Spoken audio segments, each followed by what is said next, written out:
BSP के इस चुनावी जनसभा में इकट्ठा हुए पार्टी के सभी छोटे बड़े पदाधिकारी एवं कार्यकर्तागण, आज आप लोग देश में व यहाँ आपके मध्य प्रदेश स्टेट में भी लोकसभा के लिए हो रहे आम चुनाव में अपनी पार्टी के उम्मीदवारों के समर्थन में मुझे सुनने के लिए यहाँ इकट्ठा हुए हैं, तो उसके लिए मैं आप सभी लोगों का हार्दिक दिल से आभार प्रकट करती हूँ। वैसे आप लोगों को ये मालूम है कि हमारी पार्टी कांग्रेस, बीजेपी व अन्य किसी भी विरोधी पार्टी के साथ मिलकर नहीं, बल्कि अकेले ही खासकर यहाँ अपने गरीबों, मजदूरों, दलितों, आदिवासियों, पिछड़े वर्गों, मुस्लिम व अन्य अक़लियतों के बलबूते पर ही ये चुनाव लड़ रही है। जो इनमें से पार्टी से जुड़े ये लोग अपनी पार्टी के उम्मीदवारों को जिताने में पूरे जी जान से लगे हुए हैं। हालांकि आज आपके यहाँ इकट्ठा हुई भीड़, वह भीड़ के जोश को भी देखकर अब मुझे भी ये काफी हद तक भरोसा हो गया है कि इस बार आप लोग इस चुनाव में यहाँ अपने प्रदेश से अपनी पार्टी का बेहतर रिजल्ट जरूर लाएंगे। इसके लिए अब मैं आप लोगों का ध्यान कुछ जरूरी बातों की तरफ दिलाना चाहती हूँ और इस संबंध में विशेषकर मैं कांग्रेस, बीजेपी व इनके अन्य सभी सहयोगी दलों के बारे में ये कहना चाहूंगी कि आजादी के बाद शुरू में केंद्र व देश के अधिकांश राज्यों में भी ज्यादातर सत्ता यहाँ कांग्रेस पार्टी के ही हाथों में केंद्रित रही है, किंतु इनकी खासकर दलित, आदिवासी व पिछड़ा वर्ग विरोधी तथा अन्य और मामलों में भी रही गलत नीतियों एवं गलत कार्य प्रणाली आदि की वजह से ही फिर इस पार्टी को केंद्र व काफी राज्यों की भी सत्ता से बाहर होना पड़ा है तथा यही स्थिति इनकी सहयोगी पार्टियों की भी बनी रही है, जिस कारण ही फिर बीएसपी को बनाने की जरूरत पड़ी है। और अब पिछले काफी वर्षों से बीजेपी एवं इनके सहयोगी दल केंद्र व अधिकांश राज्यों की भी सत्ता में काबिज हो गए हैं। साथ ही इनकी भी ज्यादातर जातिवादी, पूंजीवादी, संकीर्ण, सांप्रदायिक व द्वेषपूर्ण नीतियों एवं कार्य प्रणाली आदि से तथा इनकी कथनी व करनी में भी काफी अंतर होने की वजह से ऐसा लगता है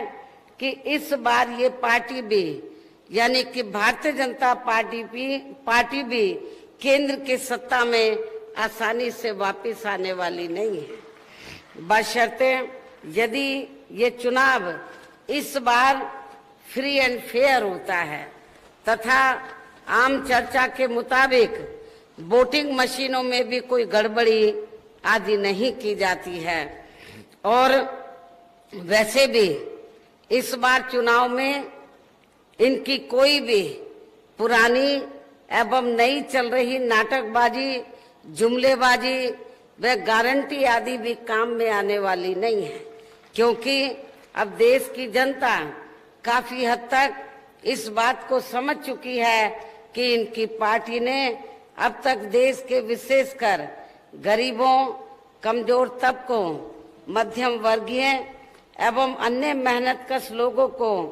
जो इन्हें अच्छे दिन दिखाने के असंख्य प्रलोभन भरे वायदे किए हैं तथा अनेकों हवाई व कागजी गारंटी भी दी है, तो उनका जमीनी हकीकत में अभी तक भी इन्होंने लगभग 1/4 हिस्सा भी कार्य पूरा नहीं किया है,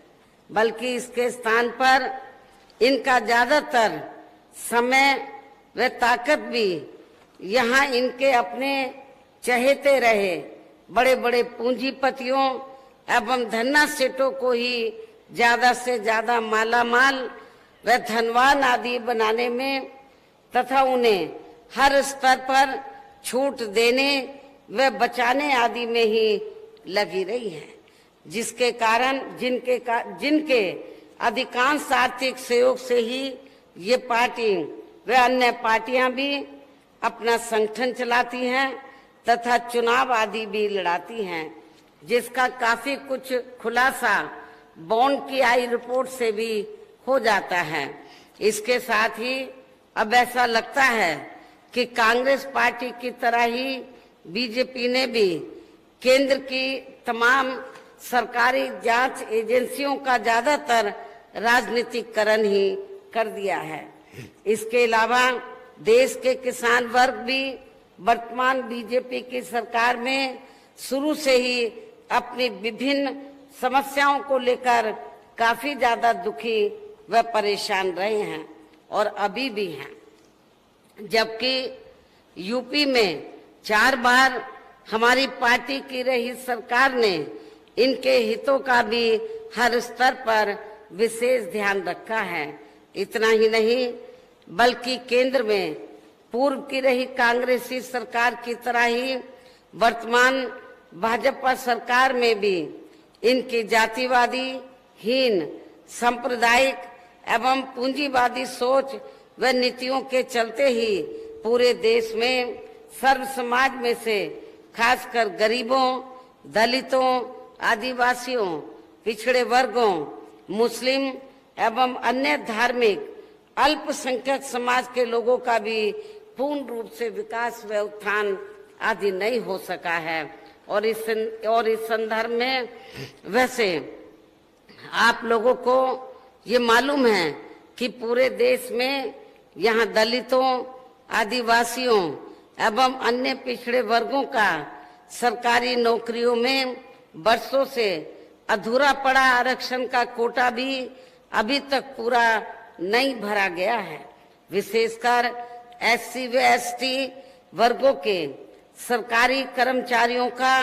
पदोन्नति में आरक्षण तो अब काफी हद तक प्रभावहीन ही बना दिया गया है। साथ ही केंद्र व राज्यों में भी विरोधी पार्टियों की रही सरकारों में इन सभी वर्गों को प्राइवेट सेक्टर में आरक्षण दिए जाने की व्यवस्था किए बिना ही इनकी सरकारों के ज्यादातर सरकारी कार्य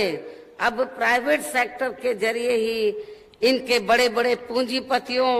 व धन्ना सेठों आदि को ही दिए जाने के कारण अब इनको पूरे देश में इन वर्गों के लोगों को अब पूरे देश में आरक्षण का बहुत कम ही लाभ मिल पा रहा है। इसी कारण इसी प्रकार अन्य और मामलों में भी इन वर्गों का शोषण व उत्पीड़न आदि होना अभी तक भी बंद नहीं हुआ है। इनके साथ साथ मुस्लिम व अन्य धार्मिक अल्पसंख्यक समाज के लोगों की भी हालत हर स्तर पर यह काफी ज्यादा खराब व दयनीय ही बनी हुई है। इतना ही नहीं बल्कि पिछले कुछ वर्षों से केंद्र व अधिकांश राज्यों में भी बीजेपी व RSS की सरकारों के चलते हुए अब इनका विकास एवं उत्थान आदि होना भी काफी हद तक बंद सा ही हो गया है। आए दिन इन पर खासकर धर्म की आड़ में, हिंदुत्व की आड़ में हो रही जुल्म जाति भी यह काफी ज्यादा चरम सीमा पर पहुंच चुकी है। इसके साथ साथ अपर कास्ट समाज में से विशेषकर गरीब लोगों की भी हालत हमें कोई खास अच्छी नजर नहीं आती है। इनकी गलत कृषि नीतियों के कारण ही किसान वर्ग भी आए दिन आंदोलित ही रहता है। साथ ही इनकी गलत आर्थिक नीतियों की वजह से देश की अर्थव्यवस्था पर भी इसका काफी कुछ बुरा प्रभाव पड़ा है, जिससे यहाँ विशेषकर छोटे एवं मध्यम वर्गीय के व्यापारी वर्ग भी काफी ज्यादा दुखी व परेशान हैं। और अब केंद्र में पूर्व की रही सरकारों की तरह ही वर्तमान भाजपा सरकार में भी यहाँ पूरे देश में गरीबी, बेरोजगारी एवं महंगाई आदि भी लगातार काफी ज्यादा बढ़ रही है। देश में हर स्तर पर फैला भ्रष्टाचार भी कोई कम नहीं हुआ है। साथ ही अपने देश की सीमाएं अभी तक भी पूरे तौर से सुरक्षित नहीं हैं। ये भी बड़ी चिंता की बात है। ऐसे में अब आप लोगों को देश में हो रहे लोकसभा चुनाव में कांग्रेस पार्टी व इनकी सहयोगी पार्टियों को भी केंद्र की सत्ता में आने से जरूर रोकना है। जिनकी गलत नीतियों व गलत कार्य प्रणाली आदि को आप लोग काफी हद तक आजमा भी चुके हैं। और अब ये विरोधी पार्टियां किस्म किस्म के साम दाम दंड भेद आदि अनेकों हथकंडे इस्तेमाल करके केंद्र की सत्ता में आने की भी पूरी कोशिश में लगी हैं, जिनसे अपनी पार्टी के लोगों को हर स्तर पर काफी ज्यादा सावधान रहना है। और इस मामले में विरोधी पार्टियां अपने अपने पक्ष में हवा बनाने के लिए खासकर मीडिया, ओपिनियन पोल व सर्वे आदि का जो बड़े पैमाने पर इस्तेमाल कर रही हैं, तो उनसे अपनी पार्टी के लोगों को बिल्कुल भी गुमराह नहीं होना है। इसके साथ ही विरोधी पार्टियों के विभिन्न रूपों में जारी किए गए इनके हवाई व प्रलोभन भरे चुनावी घोषणा पत्रों एवं वायदों आदि के बहकावे में भी पार्टी के लोगों को कतई नहीं आना है, जिन्हें ये पार्टियां चुनाव खत्म होने के बाद ज्यादातर अमल में नहीं लाती हैं। और अब जिन पर से देश की जनता का अधिकांश विश्वास ही उठ गया है। यही खास वजह है कि हमारी पार्टी किसी भी चुनाव में अपनी पार्टी का कोई भी चुनावी घोषणा पत्र आदि जारी नहीं करती है। वैसे भी हमारी पार्टी किसी भी मामले में कहने में बहुत कम बल्कि कार्य करके दिखाने में ही ज्यादा विश्वास रखती है। और इस बात का सबसे बड़ा सबूत ये है कि उत्तर प्रदेश में, आपका जो पड़ोसी प्रदेश है, उत्तर प्रदेश में 4 बार हमारी पार्टी के नेतृत्व में यहाँ रही सरकार ने चुनाव में पार्टी के बिना जारी किए गए घोषणा पत्र के ही प्रदेश में आम जनहित में काफी कुछ ऐतिहासिक कार्य करके दिखाए हैं, जिनकी अब देश में अधिकांश पार्टियों की सरकारें काफी नकल भी कर रही हैं। जबकि इस मामले में हमारी पार्टी का ये कहना है कि यदि इन पार्टियों के स्थान पर केंद्र में हमें अपनी पार्टी की सरकार बनाने का मौका मिलता है, तो तब फिर हमारी पार्टी की बनी सरकार केंद्र में यहाँ अब तक रही सभी विरोधी पार्टियों की सरकारों की तरह केवल हवाई व कागजी कार्य आदि नहीं करेगी, बल्कि उत्तर प्रदेश की तरह ही जमीनी हकीकत में ठोस कार्य करके दिखाएगी, हर स्तर पर ठोस कार्य करके दिखाएगी। और इस संदर्भ में खासकर मैं ये कहना चाहूंगी कि केंद्र द्वारा देश में पिछले कुछ समय से अति गरीब परिवारों को अस्थायी तौर पर फ्री में जो थोड़ी सी खाद्य सामग्री दी जा रही है, तो उससे इनका स्थायी तौर पर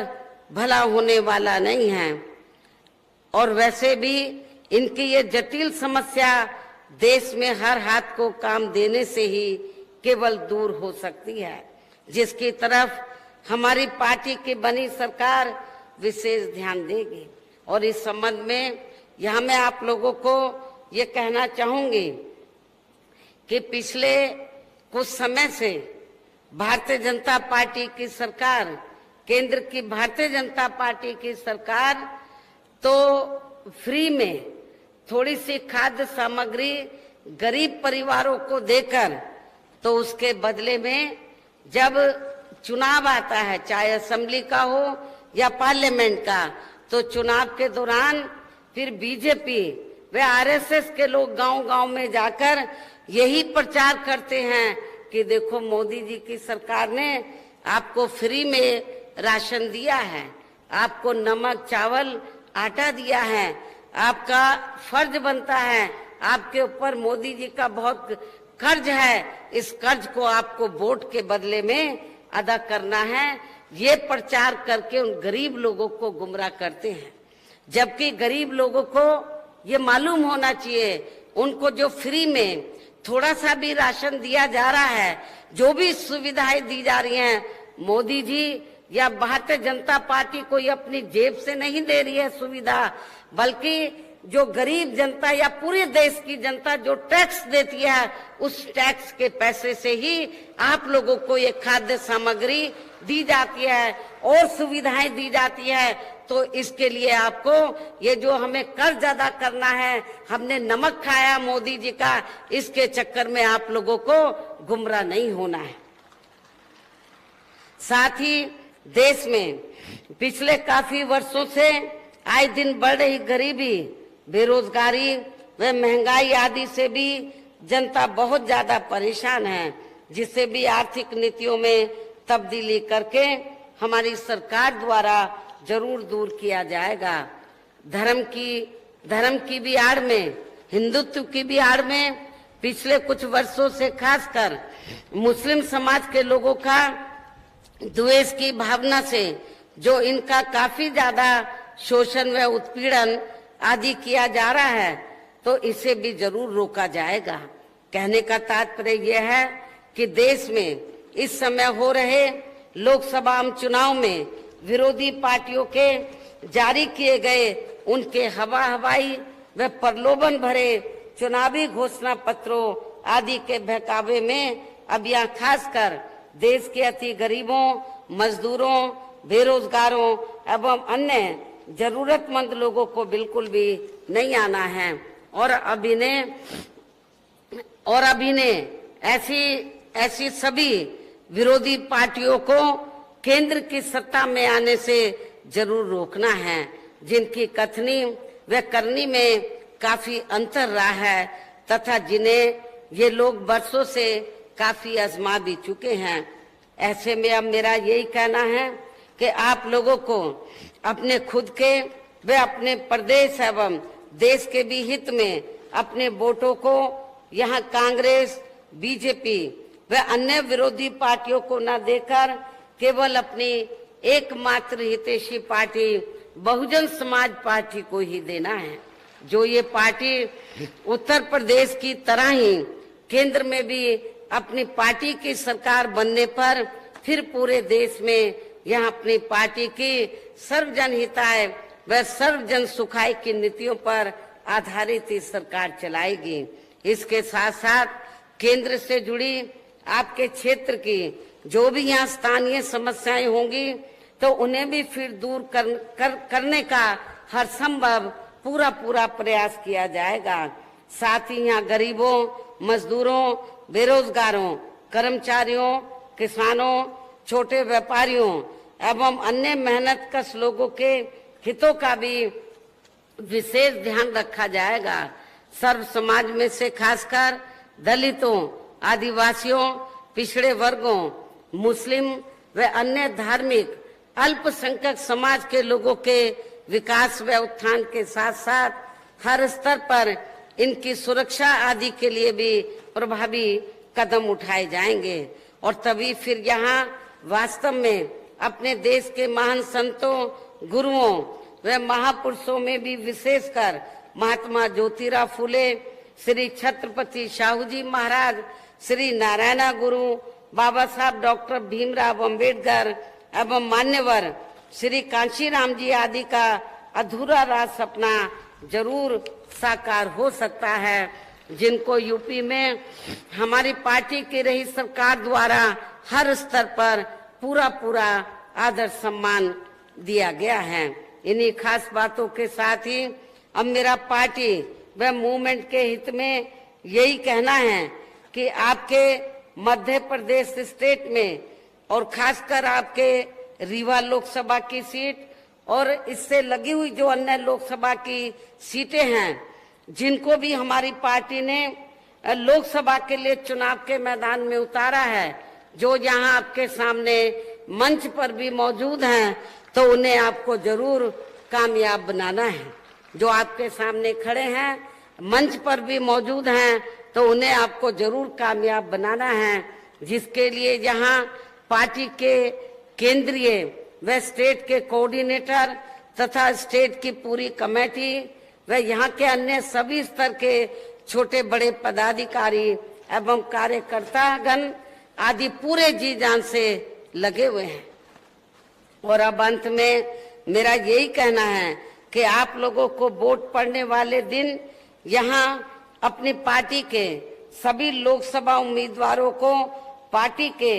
हाथी चुनाव चिन्ह के सामने वाले बटन को दबाकर इनको भारी वोटों के अंतर से जरूर जिताना है, कामयाब बनाना है।